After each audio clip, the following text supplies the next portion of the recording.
જુઓ, તમારા શહેરની અંદર પોલીસ હેલ્મેટ ફરજિયાત કરવા માગે છે, પણ તમારા શહેરના પૂર્વ ધારાસભ્ય અને પૂર્વ મંત્રીએ પત્ર લખી દીધો કે ભાઈ ફરજિયાત હેલ્મેટ ના હોવો જોઈએ. કારણ શું? આપણું માથું બચતું હોય તો તકલીફ શું મિલનભાઈ? સાહેબ, આ કાગળ લખવા માટે પણ બિચારા ગોવિંદભાઈ કેટલા ખાડા ટેકરા વળોટી અને ઓફિસે ગયા હશે અને ટેબલ ઉપર બેસી અને એમણે લખ્યું હશે. એટલે પહેલું કામ કોઈ પણ લેટર લખવાનું આવે તો પહેલો મુદ્દો કયો કે તાત્કાલિકમાં જે નડ્યું હોય ને એ મુદ્દો યાદ આવે, એટલે એમને હેલ્મેટનો મુદ્દો યાદ આવ્યો હશે. પહેલી વસ્તુ અમારા ગામમાં રોડ ઓછા, ખાડા જાજા છે. અમે માંડ ખાડામાં સેટ થયા હોય ને ત્યાં પાછો કોઈ ખાડો રોડ આવી જાય, એટલે અમે બહુ તકલીફમાં.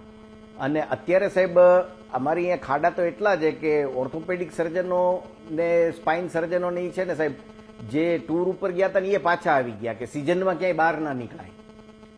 આવી પરિસ્થિતિમાં તમે હેલ્મેટ અને હેલ્મેટની ક્વોલિટી પણ આપણી કેવી હોય તમને ખબર છે? ખાલી સાહેબ ISI નો ઓલો સિક્કો જ સિમ્બોલ જ મારેલો હોય.